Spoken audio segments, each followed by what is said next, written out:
الحمد لله الذي زين نبينا بحبيبه المصطفى ومن على المؤمنين بنبيه المجتبى، والصلاة والسلام على سيدنا ومولانا محمد خير الورى وعلى آله وصحبه وجبا إلى يوم الجزاء. أما بعد، أعوذ بالله من الشيطان الرجيم. بسم الله الرحمن الرحيم. يا أيها الذين آمنوا قوا أنفسكم وأهليكم نارا وقودها الناس والحجارة. صدق الله العلي العظيم، وبلغنا رسوله النبي الأمين الكريم، ونحن على ذلك لمن الشاهدين والشاكرين، والحمد لله رب العالمين. وقال الله تبارك وتعالى في شان حبيبه الكريم: إن الله وملائكته يصلون على النبي يا أيها الذين آمنوا صلوا عليه وسلموا تسليما. اللهم صل على سيدنا مولانا محمد وعلى آل سيدنا مولانا محمد وبارك وسلم. نحن عباد محمد صلى الله عليه وسلم. صلاة وسلام عليك يا رسول الله صلی اللہ تعالی علیہ وآلہ وسلم. ممبر شریف پر جلوہ فراز جملہ علماء ملت اسلامیہ اور بنگالی بزم عاشقان رسول کمیٹی کے جملہ ممبران و کارکنان اور جملہ سامعین و حاضرین و حاضرات، السلام علیکم ورحمۃ اللہ تعالی وبرکاتہ. وعلیکم السلام ورحمۃ اللہ تعالی وبرکاتہ. اللہ رب العزت کا فضل ہے، اس کی دی ہوئی توفیق سے ہم اور آپ آج کی اس مبارک بزم میں شرکت کی سعادت حاصل کر رہے ہیں. اللہ تبارک و تعالی ہم سب کی حاضری کو قبول فرمائے آمین. اور اس بزم پاک کو ہم سب کے لیے توشہ آخرت بنا دے. بڑی محبت کے ساتھ سرزمین بنگال کے کچھ عاشقوں نے اس محفل کا انعقاد کیا ہے اور مجھے بولنے کا، آپ کو سننے کا موقع فراہم کیا ہے. میں ان کا بھی شکر گزار ہوں. انہوں نے مجھ جیسے کم علم کو اس مجلس کے لیے منتخب فرمایا. میں نے جس آیت کریمہ کی تلاوت کا شرف حاصل کیا ہے، اس آیت کریمہ سے روشنی لیتے ہوئے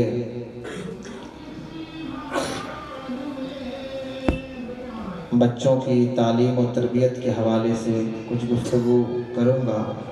اولاد کی تربیت کس طرح سے ہونی چاہیے اور ماں باپ کا کردار اولاد کی زندگی میں کیا ہے، ابتدائی مرحلے میں اس پر، پھر اس کے بعد اولاد کی تربیت اور دینی تعلیم کے حوالے سے کچھ گفتگو عرض کروں گا. اگر آپ متوجہ رہے اور آپ نے دل جمعی سے سنا تو میں کوشش کروں گا کہ میں اپنی بات پوری طور پر آپ کو سناؤں اور سمجھانے کی کوشش کروں. اور اگر آپ اس کے زیادہ روادار نہ رہے تو مجھے کوئی حرج نہیں، میں اپنی بات کر کے رخصت ہو جاؤں گا. ایک اور آواز بھی اس جلسے میں آ رہی ہے. ایسا پہلی بار میرے ساتھ ہو رہا ہے کہ ایک جلسے میں دو لوگ ایک ساتھ پڑھ رہے ہیں، تو ان کو بھی سنتے رہیے. ادھر سے جو آواز آ رہی ہے اس سے بھی کچھ اب تقریر کا بھی مزہ ملتا رہے گا اور نعت شریف کا بھی مزہ ملتا رہے گا. لیکن صحبت میں میری بیٹھے ہیں اس لیے مجھے زیادہ سنیے گا. تو میں بھی چند اشعار جو ہے وہ امام الکلام اور کلام الامام حضرت الشاہ محمد رضا خان فاضل بریلوی علیہ رحمت و رضوان کے دیوان خاص سے پیش کر رہا ہوں. ملاحظہ کر رہے ہیں. درود پاک پڑھیں. اللہ رب محمد صلی اللہ علیہ وسلم. رسول وسلام علیک یا رسول اللہ صلی اللہ تعالی علیہ وآلہ وسلم۔ ان کی مہک نے دل کے، ان کی مہک نے دل کے غنچے کھلا دیے، ان کی مہک نے دل کے غنچے کھلا دیے، ان کی مہک نے دل کے غنچے کھلا دیے، جس راہ چل دیے ہیں کوچے بسا دیے ہیں، جس راہ چل دیے ہیں کوچے بسا دیے ہیں،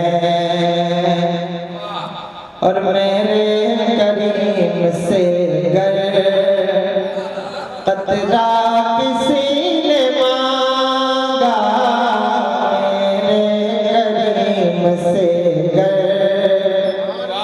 قطرہ کسی نے مانگا، دریا بہا دیے،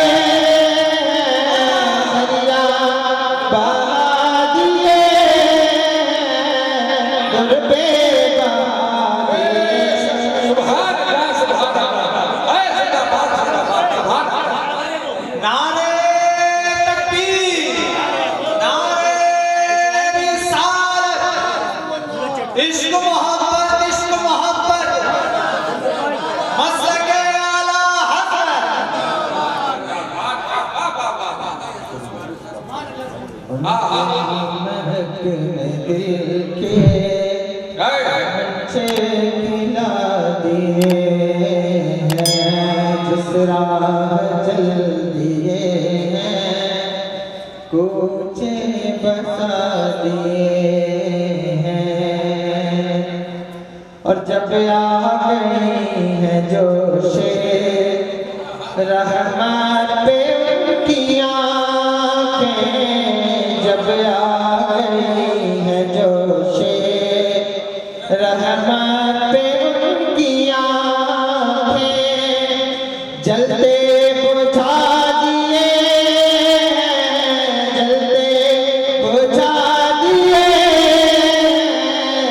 روتے ہنسا دیے، ان کی مہک دل کے غنچے کھلا دیے ہیں، جس راہ چل دیے ہیں کوچے بسا دیے ہیں، اور ایک دل ہمارا کیا ہے آزار اس کا کتنا، ایک دل ہمارا کیا ہے آزار اس کا کتنا، تم نے تو چلتے پھرتے، تم نے تو چلتے پھرتے مردے جلا دیے ہیں، ان کی مہک نے دل کے غنچے کھلا دیے ہیں، جس راہ چل دیے ہیں کوچے بسا دیے۔ اچھا نہیں لگ رہا ہے آپ لوگوں کو؟ اچھا لگ رہا ہے؟ لگ رہا ہے نہیں لگ رہا ہے؟ ہاتھ اٹھا کے بتاتے ہیں لگ رہا ہے؟ ایک آدھ شعر اور پڑھ دو اس کے۔ ان کی مہک دل کے غنچے کھلا دیے ہیں،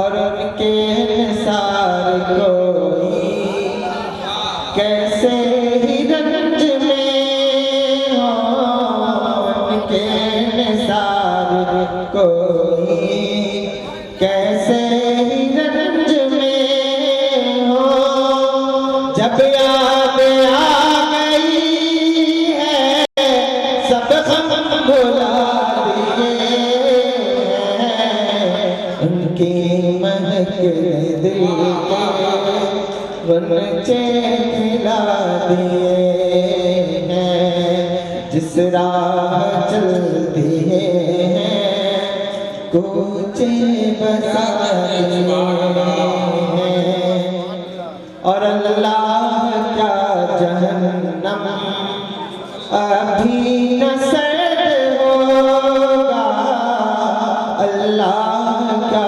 جہنم ابھی نہ سرد ہوگا، رو رو کے مصطفیٰ نے، رو رو کے مصطفیٰ نے دریا بہا دیے،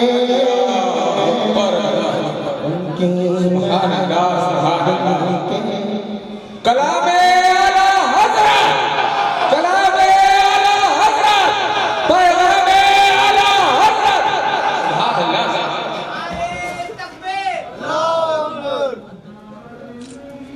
نعرہ رسالت نعرہ تکبیر نعرہ رسالت تاجدار مدینہ منورہ حضور سیدنا میاں صاحب قبلہ درود پاک پڑھیں اللہ علیہ محمد صلی اللہ علیہ وسلم، بعد محمد صلی اللہ علیہ وسلم، صلاۃ و سلام علیک یا رسول اللہ صلی اللہ تعالی علیہ وآلہ وسلم۔ جس موضوع پر مجھے کچھ بات کرنی ہے وہ بہت قیمتی اور بہت اہم ہے، اور آج کچھ طبیعت بھی جو ہے وہ اس طرح کی نہیں ہے، اس لیے زیادہ فن خطابت سے میں جو ہے وہ کام نہیں لوں گا، اور کچھ خاص بات آپ کے گوش گزار کروں گا۔ دیکھیں، ماں باپ کا جو رشتہ اولاد سے ہے وہ بہت خاص ہے، بولیے ہے یا نہیں؟ بہت خاص رشتہ ہے، یہ بہت اہم رشتہ۔ دنیا میں بے شمار رشتے ہیں، لیکن سب سے زیادہ خونی رشتوں میں سب سے قیمتی اور سب سے زیادہ اہمیتوں کا حامل کوئی رشتہ ہے تو وہ اولاد کا ماں باپ سے ہے۔ صحیح بات ہے یا نہیں؟ ہر رشتے میں کوئی نہ کوئی ریا یا کوئی دکھاوا یا کوئی فارمیلٹی ہو سکتی ہے، لیکن اس رشتے میں کوئی دکھاوا نہیں ہوتا، کوئی ریا نہیں ہوتی ہے۔ یہ بالکل خالص اور بڑا پیور رشتہ ہوتا ہے۔ اس رشتے کی اہمیت بھی بہت زیادہ ہے، اس کی قدر بھی بہت زیادہ کرنی چاہیے، اور دنیا میں ہر رشتہ اگر ٹوٹتا ہے تو انسان اس رشتے کے عنوان کو ختم کر دیتا ہے۔ مثلا کوئی کسی کا دوست ہو تو رشتہ ٹوٹ جائے تو وہ کہتا ہے تو آج سے میرا دوست نہیں، پھر اسے دوست کہہ کے نہیں پکارتا۔ اسی طرح اور بھی رشتے ہوتے ہیں تو وہ اس طرح سے انسان اس کو ٹریٹ نہیں کرتا ہے، لیکن ماں باپ سے اگر کوئی مسئلہ بن جائے اور گھر سے نکل جائے، کہیں چلا جائے، لیکن جب بھی تذکرہ کرے گا تو میرا باپ کہہ کر ہی تذکرہ کرے گا یا میری ماں کہہ کر ہی تذکرہ کرے گا نا، گویا خود وہ اس رشتے کا اظہار اپنی زبان سے کر رہا ہوتا ہے۔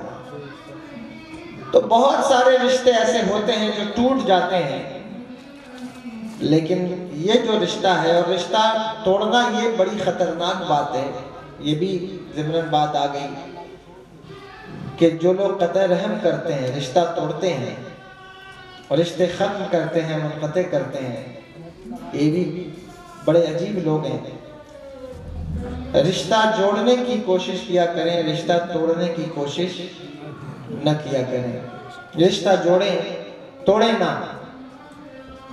ہاں ایک صورت میں رشتہ ٹوٹتا ہے وہ بتا دوں گا ابھی، لیکن رشتہ جوڑنے کی ہی کوشش کریں، توڑا نہ کریں۔ حضور نے ارشاد فرمایا جو لوگ قطع رحم کرتے ہیں، رشتے توڑ دیتے ہیں، خاص طور پر خونی رشتے، کوئی بات ہو گئی، کوئی مسئلہ ہو گیا تو بس آج سے تو میرا بھائی نہیں، آج سے تو میرا بھتیجا نہیں، آج سے تو میرا چچا نہیں، اس طرح رشتے ٹوٹتے ہیں۔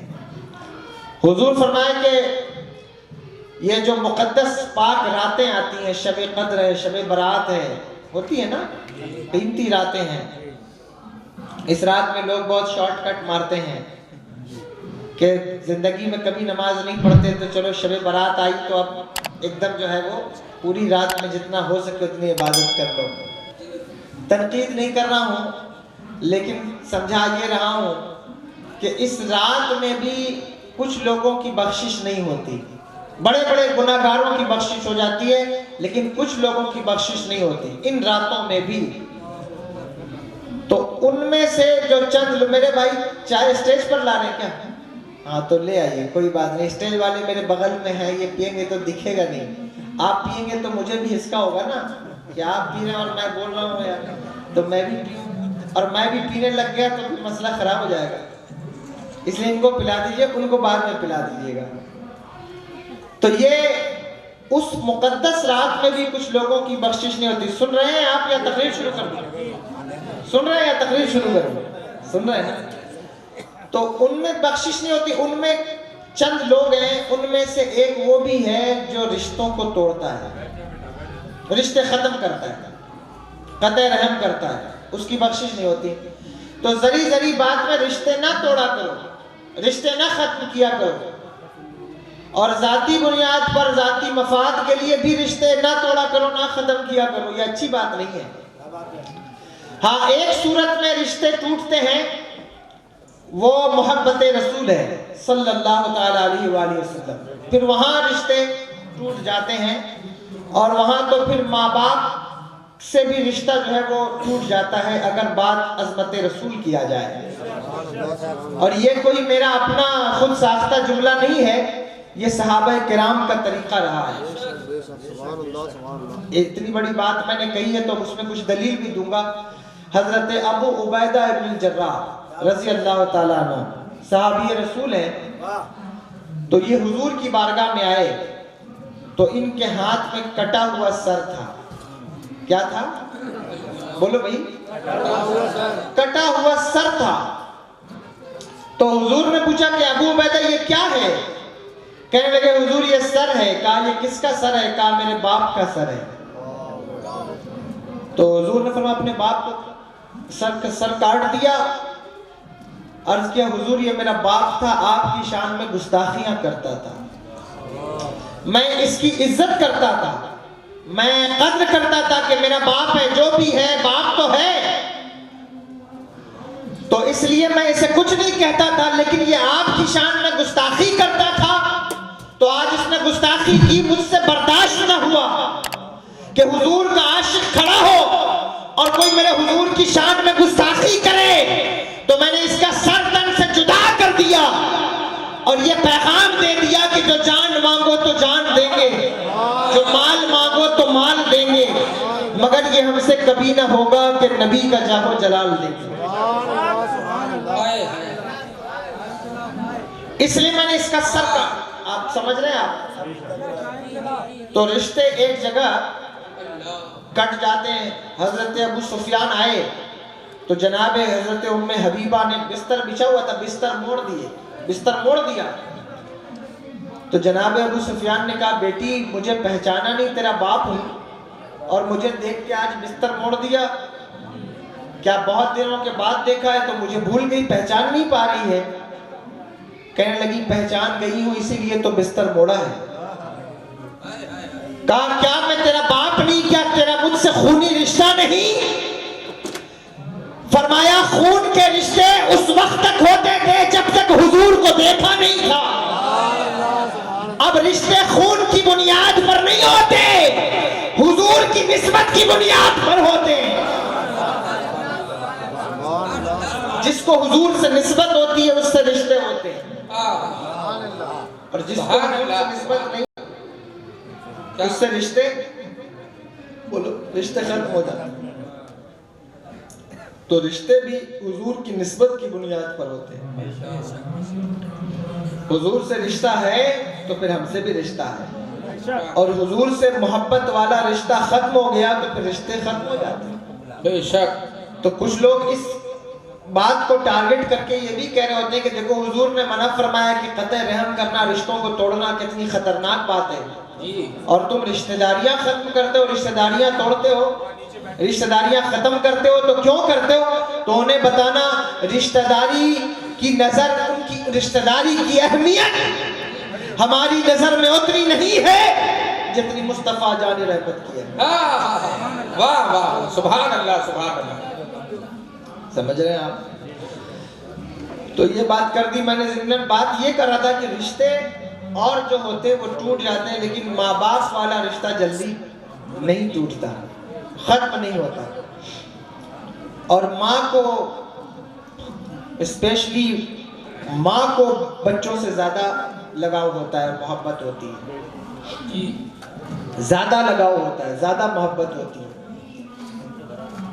اور اس طرح وہ محبت ہوتی ہے کہ اس محبت میں تو کوئی شبہ ہی نہیں ہے۔ بہت سارے لوگ اس مغالطے میں ہوتے ہیں کہ شاید ماں کی محبت شادی ہونے کے بعد چینج ہو جاتی ہے، لیکن ایسا نہیں ہے۔ ماں تو ماں ہوتی ہے، اور بچہ چاہے جتنا ہی بڑا کیوں نہ ہو جائے، ماں کی محبت نہیں ڈگمگاتی۔ بچوں کی محبت ماں باپ سے کم ہو جاتی ہے، لیکن ماں باپ کی محبت بچوں سے کم نہیں ہوتی۔ محبت اسی طرح رہتی ہے، اور ویسے ہی وہ محبت کرتے ہیں۔ یہ الگ بات ہے کہ بچوں کے دل سے وہ محبت کم ہو جائے اور دھیرے دھیرے نکل جائے، لیکن ماں اور باپ کے دلوں سے وہ محبت نہیں نکلتی، اور وہ باقی رہتی ہے، وہ باقی رہ جاتی ہے۔ اسی لیے تو میرے آقا سرور دو عالم صلی اللہ علیہ وسلم ارشاد فرمایا کہ ماں باپ کا کوئی حق نہیں ادا کر سکتا۔ بولو کر سکتا ہے کیا؟ نہیں کر سکتا۔ کیوں نہیں کر سکتا؟ وجہ یہ ہے کہ ایک صحابی حضور کی بارگاہ میں عرض کیا، یا رسول اللہ، میں نے اپنے ماں کی اور باپ کی اس طرح خدمت کی ہے، یعنی دونوں بڑھاپے کو پہنچ گئے، ضعیف ہو گئے، تو میں نے اس طرح خدمت کی جس طرح انہوں نے بچپن میں مجھے پالا تھا، سیم اسی طرح میں نے بھی انہیں پال لیا ہے۔ یعنی جو کنڈیشن بچپن میں میرے ساتھ تھی وہی کنڈیشن پلٹ آئی ہے۔ اب میں کھانا بھی اپنے ہاتھ سے کھلاتا ہوں، نہلاتا بھی خود ہوں، غلاظت بھی خود صاف کرتا ہوں۔ تو جس طرح انہوں نے بچپن میں میرے ساتھ کیا، میں بھی اسی پیریڈ کو دہرا رہا ہوں۔ تو کیا میں نے ماں باپ کا حق ادا کر دیا؟ حضور نے فرمایا کہ تم نے جو ہے وہ ایک رائی کے دانے کے برابر بھی حق نہیں ادا کیا، یعنی تم نے تھوڑا سا بھی حق نہیں ادا کیا، اور تمہارے پالنے میں اور ان کے پالنے میں بہت بڑا فرق ہے۔ عرض کیا حضور وہ کیا فرق ہے؟ کہا وہ تمہیں پالتے تھے، تمہارے نخرے اٹھاتے تھے تو دعا کرتے تھے اے میرے مولا اسے لمبی عمر عطا فرما، اور ان کے دل میں حسرت ہوتی تھی اس کی عمر بڑھ جائے، یہ جوان ہو جائے، طاقتور ہو جائے، یہ جو ہے وہ بڑا ہو جائے، اس کو شباب آ جائے۔ لیکن وہ یہ سوچ کر تجھے پرورش کرتے تھے کہ اللہ تجھے عمر دے دے، اور تم یہ سوچ کر ان کی پرورش کرتے ہو کہ نہ جانے کب یہ دنیا سے جانے والے ہیں۔ تو کتنا بڑا فرق ہے کہ ماں باپ جو بچے کو پالتے ہیں وہ اس کی موت کو دیکھ کے نہیں پالتے، اس کی زندگی کو دیکھ کے پالتے ہیں، اور بچے جو ماں باپ کو پالتے ہیں وہ زندگی دیکھ کے نہیں بلکہ موت کو دیکھ کے وہ خدمت کر رہے ہیں۔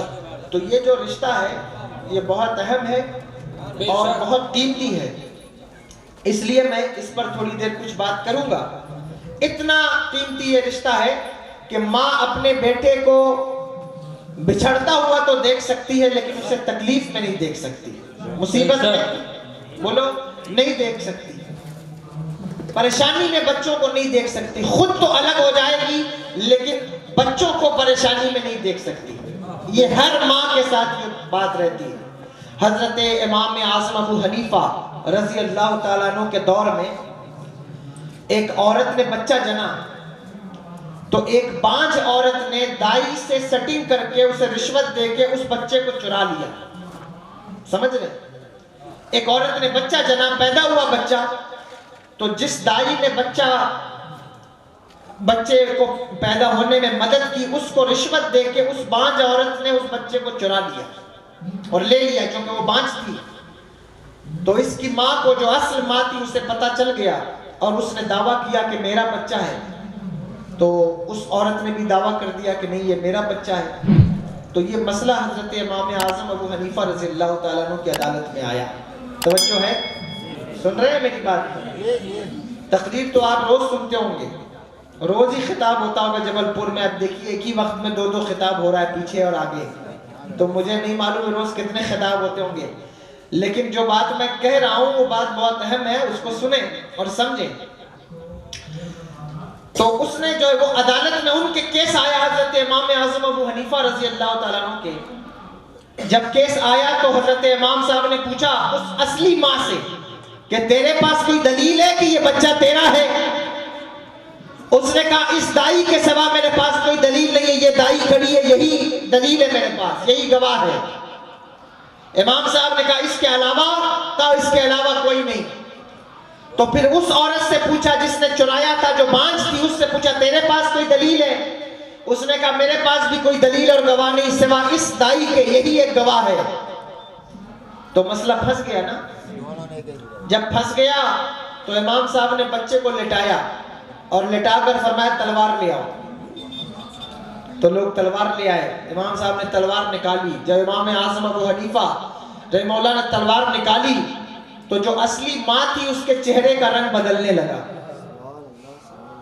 جس نے چرایا تھا وہ تو یوں ہی کھڑی رہی، لیکن جو اصلی ماں تھی اس کے چہرے کا رنگ متغیر ہو گیا اور رنگ بدلنے لگا، اور غصہ اور خوف اور غم کے ملے جلے اثرات چہرے پہ نمایاں ہونے لگے۔ اور اس نے بڑے جلال میں حضرت امام اعظم سے پوچھا یہ کیا کرنے جا رہے ہیں؟ کہا تیرے پاس بھی کوئی دلیل نہیں، اس کے پاس بھی کوئی دلیل نہیں، دعویٰ کرنے والے دونوں ہیں، تو میں اسے کاٹ دوں گا، آدھا تجھے دوں گا، آدھا اسے دوں گا۔ جب اتنا کہا تو وہ جلال میں آ گئی اور پھر غم میں آ کے رونے لگی اور کہنے لگی کہ میں جھوٹ بول رہی تھی، بچہ میرا نہیں ہے، آپ اسی کو دے دیں۔ سمجھ رہے آپ؟ تو سمجھ گئے، فرمایا ہاں یہ تیرا بچہ ہی ہے، کیونکہ وہ ماں ہی ہوتی ہے جو بچے کو تکلیف میں نہیں دیکھ سکتی۔ سبحان اللہ، بے شک بچھڑنا تو گوارا ہے لیکن مصیبت میں نہیں دیکھ سکتی، پریشان نہیں دیکھ سکتی۔ ماں اس طرح بچوں سے محبت، اسی لیے اپنے والدین کی قدر کیا کرو۔ کیونکہ میرا موضوع یہ نہیں، آپ کہیں گے اس پر بات کرنے لگے، میں تو بچوں کی تربیت پر کوئی بات کروں گا، لیکن یہ ابتداً یہ بھی ایک خاص بات ہے کہ بچے بھی ماں باپ سے محبت کریں۔ جب ماں باپ اتنی محبت بچوں سے کرتے ہیں تو کیا بچوں کا حق نہیں بنتا کہ وہ ماں باپ سے محبت کریں؟ اور کنڈیشن تو یہ ہے کہ لوگ اپنے دوستوں سے محبت کرتے ہیں، رشتہ داروں سے محبت کرتے ہیں، ان کے پاس موبائل کے لیے وقت ہوتا ہے، رشتہ داروں کے لیے وقت ہوتا ہے، اپنے ساس سسر سالوں کے لیے وقت ہوتا ہے، چائے خانوں کے لیے وقت ہوتا ہے، خرافات کے لیے وقت ہوتا ہے، ٹک ٹاک کے لیے وقت ہوتا ہے۔ وقت نہیں ہوتا تو ماں باپ کے لیے نہیں ہوتا۔ ماں باپ کے لیے وقت ہی نہیں ہوتا بچوں کے پاس، اور ان کی طبیعت ہی نہیں لگتی کہ کبھی ماں کے پاس بیٹھ کر ان سے کچھ بات ہی کر لیں۔ ماں کو کوئی تحفہ نہیں چاہیے ہوتا اور ماں کو کوئی گفٹ نہیں چاہیے ہوتا، اور تم سوچو کہ ہم اسے کھانا دیتے ہیں، کپڑا دیتے ہیں اور جو ہے اس کا خرچہ اٹھاتے ہیں، تو شاید یہ ماں کا احترام ہے۔ نہیں، ماں کا احترام تو یہ ہے کہ جب اس کے پاس بیٹھو تو اس کے چہرے پہ نظر اس نیت سے ڈالا کرو کہ اللہ اس کے چہرے کو دیکھنے کے صدقے میں جنت عطا فرمائے۔ سبحان اللہ، سبحان اللہ، سبحان اللہ۔ یہ آداب ہوتے ہیں۔ حضرت امام حسن رضی اللہ تعالیٰ عنہ سے کسی نے پوچھا کہ آپ اپنی والدہ کے ساتھ بیٹھ کے کھانا نہیں کھاتے، کیا بات ہے؟ کہا آپ اپنی ماں کے ساتھ کھانا نہیں کھاتے، کیا بات ہے؟ فرمانے لگے کھانا اس لیے نہیں کھاتا کہ مجھے ڈر لگتا ہے کہیں بے ادبی نہ ہو جائے، کہیں کوئی خطا نہ ہو جائے۔ پوچھنے والے نے پوچھا بے ادبی کھانا کھانے سے کیسے بے ادبی ہوگی؟ فرمایا کہ میری ماں جب کھانا کھاتی ہے، روٹی کے ٹکڑے ہوتے ہیں تو مجھے معلوم نہیں ہوتا کہ میری ماں کا ارادہ کون سا ٹکڑا اٹھانے کا ہے، اور میں بنا جانے کہیں اس ٹکڑے کو اٹھا لوں جس کا ارادہ میری ماں نے کیا ہو، تو یہ ایک بے ادبی کا پہلو نکل آئے گا، اس لیے ساتھ میں بیٹھ کے کھانا بڑی بات۔ اللہ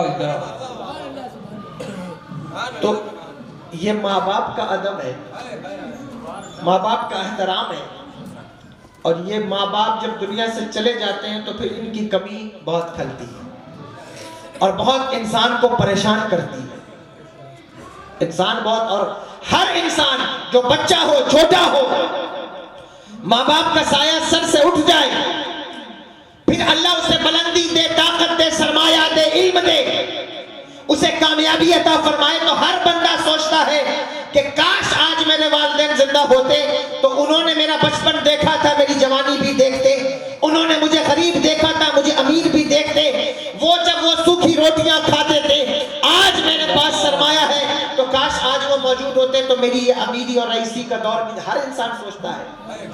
تو جس کے پاس، ہم کیا سوچیں، یہ ہمارے اور آپ کے آقا سرور دو عالم صلی اللہ تعالیٰ علیہ وسلم کو بھی احساس ہوا ہے، اور حضور ایک دن مسجد نبوی میں تشریف لائے، حجرہ عائشہ صدیقہ رضی اللہ تعالیٰ عنہ سے نکلے تو حضور نے دیکھا کہ صحابہ جو ہے وہ صف باندھے کھڑے، ہاتھ باندھے، قطار لگی ہوئی ہے، صحابہ کھڑے ہیں، تو حضور نے ان کی طرف دیکھا کہ عزت سے، احترام سے کھڑے ہیں، اور وہ سارے دور بیت گئے جب لوگ کیچڑ ڈالتے تھے اور گالیاں دیتے تھے، وہ زمانہ گزر گیا کہ جب حضور چلتے تو لوگ جو ہے وہ تیر اندازی کرتے اور پتھر مارتے، وہ دور گزر گیا کہ جب لوگ طنز کرتے تھے، تانا کشی کرتے تھے، اور کعبے میں چادر گلے میں ڈال کر کھینچتے تھے۔ یہ عزتوں کا جب وقت آیا، اور وہ دور آیا کہ جس دور میں میرے آقا سرور دو عالم صلی اللہ تعالیٰ علیہ وآلہ وسلم کی بارگاہ کا ادب یہ تھا کہ اگر حضور سے ملنا ہو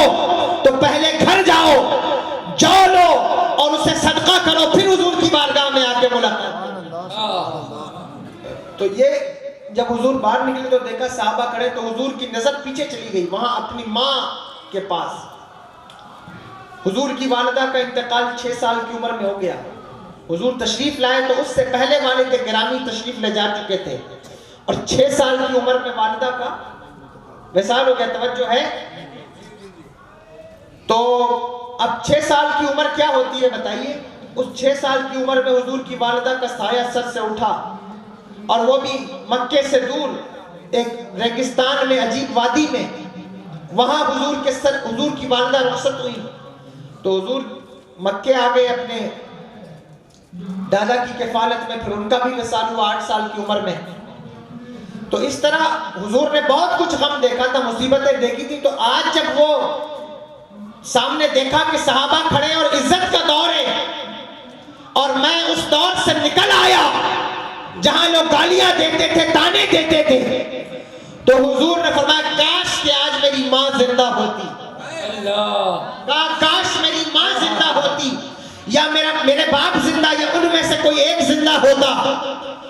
اب حدیث کے لفظ سنو، ماں کا احترام بتا رہا ہوں، توجہ ہے، کہ ان میں سے کوئی ایک بھی زندہ ہوتا، یا کوئی ایک زندہ ہوتا، یا میری ماں زندہ ہوتی، ارشاد فرمایا کہ پھر میں انا اصلی فی صلاۃ العشاء، میں جو ہے وہ نماز عشاء پڑھا رہا ہوتا مسجد نبوی میں، وانا اقرأ فیہا بفاتحۃ الکتاب، اور پھر میں اس میں سورہ فاتحہ کی تلاوت کر رہا ہوتا، اور میری ماں دروازے پر آتی، پردہ ہٹاتی اور آواز لگاتی، بیٹا محمد، میں نماز چھوڑ دیتا، ماں کی بارگاہ میں پہلے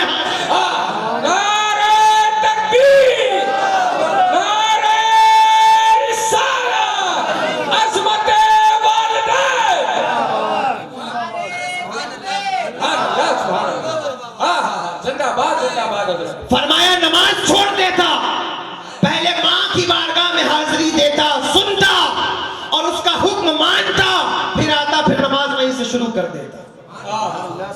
سبحان اللہ، سبحان اللہ۔ تو ماں سے محبت کیا، باپ سے، ماں سے محبت کریں اور ان کو وقت دیں، ٹائم دیں۔ ایک شخص حضور کی بارگاہ میں حضور عرض کیا، یا رسول اللہ قیامت کب آئے گی؟ حضور فرمائے کہ قیامت تب آئے گی جب ماؤں کو رسوا کیا جائے، بے عزت کیا جائے.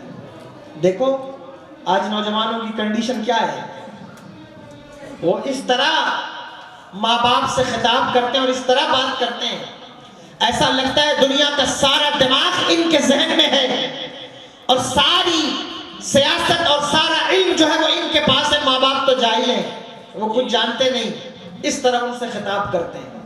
مجھے بتائیے کیا یہ طریقہ کسی مسلمان کا ہو سکتا ہے؟ کیا یہ طریقہ حضور کے امتی کا ہو سکتا ہے؟ حضور کے ماننے والے کا ہو سکتا ہے؟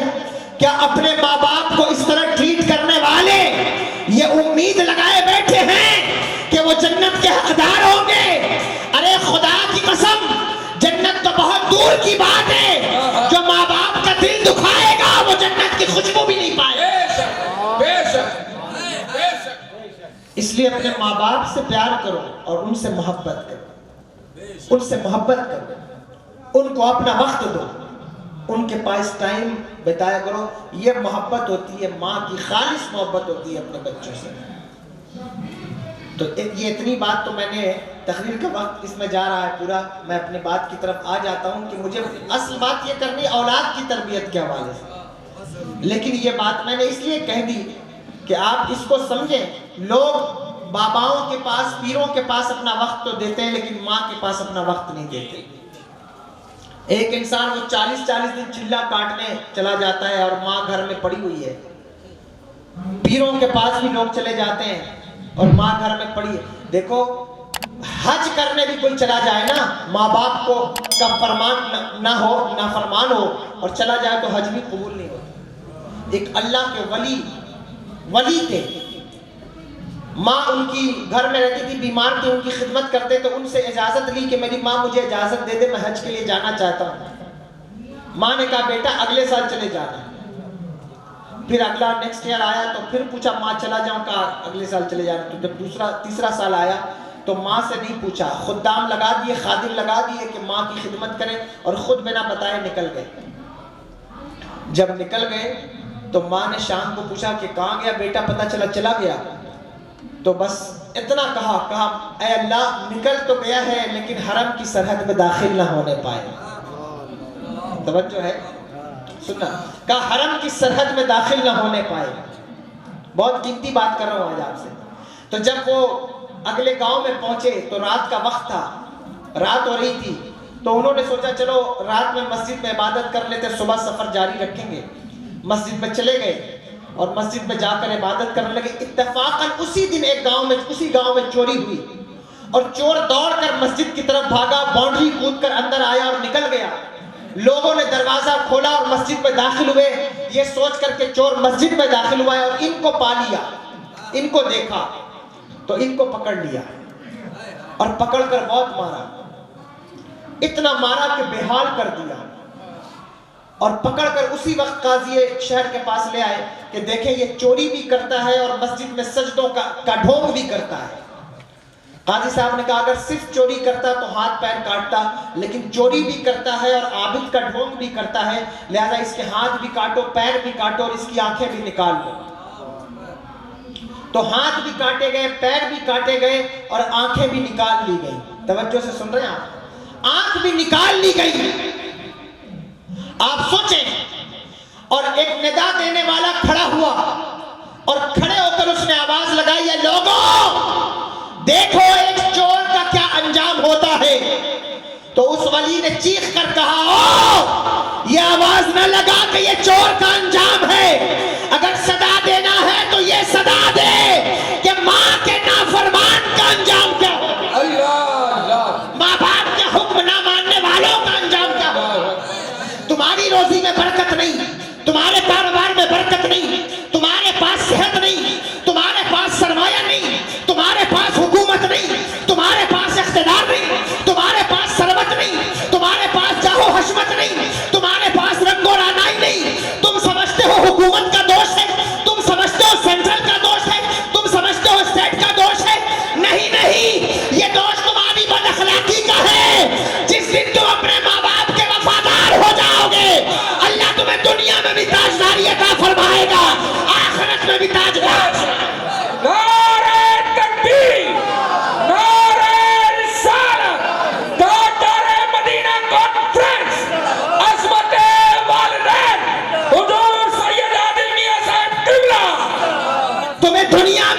کامیاب کرے گا اور آخرت میں بھی کامیابی عطا فرمائے گا.